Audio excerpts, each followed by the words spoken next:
Here's a KV1 match on South Coast with Az and Squid Flakes as my platoon mates. Az is running his bathtub, the Somyo S35CA, and Squid Flakes is in an AT2. Now, I'm not really a heavy tank player, so I don't generally know what to do with them on this map. In this case, I elected to go to the east, which is where I typically take my mediums as well.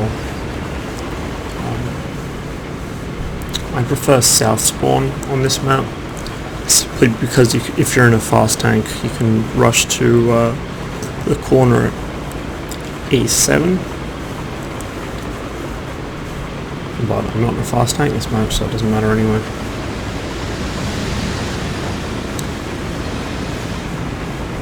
Az and Squid Flakes stay in base to start with, just to get some quick shots into the enemy. You can see our KV1S is stock, so he won't be doing much of anything this match. The enemy KV1S, I believe, is fully upgraded. This match starts out kind of slow, but it picks up a lot at the end, it gets quite intense. So you can see we've got a decent player in Jackson. He's already managed to get the first kill in. Blew up the enemy toaster. Our Cheeto, I think it's a Cheeto, is actually, yeah, it is. He's pretty decent as well, that guy there. I'm not very good at reading the silhouettes for the Japanese tanks, so I just have to guess off what their tier is.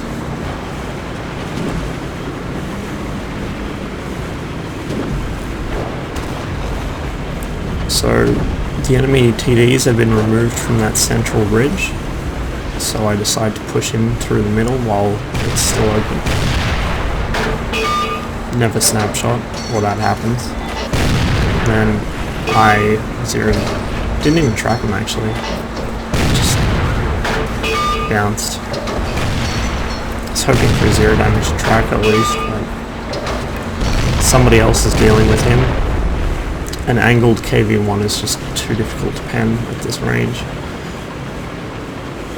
Probably could have aimed for his turret and might have penned him through there. Didn't think of doing that at the time. Doesn't matter anyway, because my teammates were able to deal with the threat.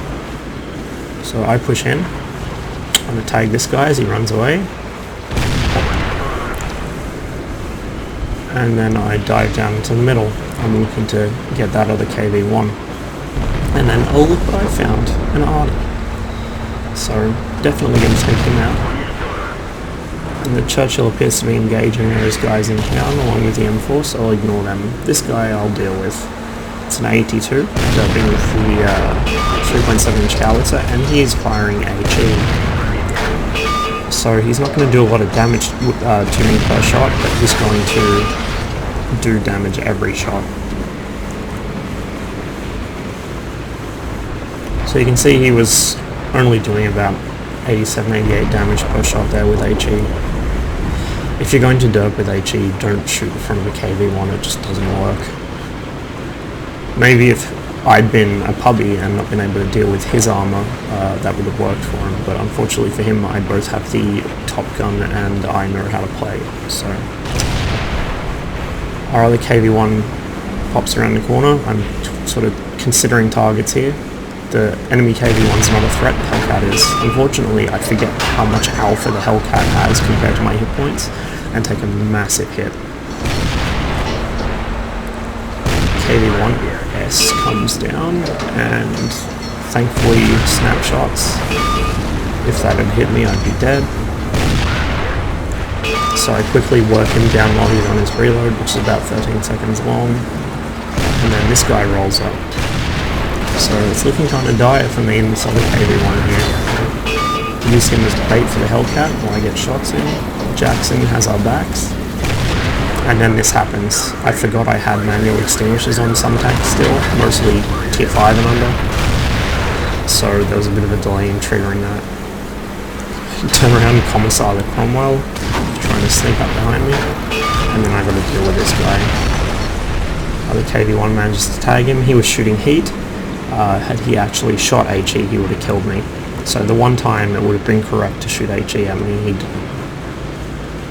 It's puppies for you.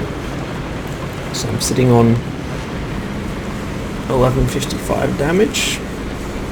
Not too terrible. As you can see, our KV1S did exactly what I expected he would do, which is to say nothing.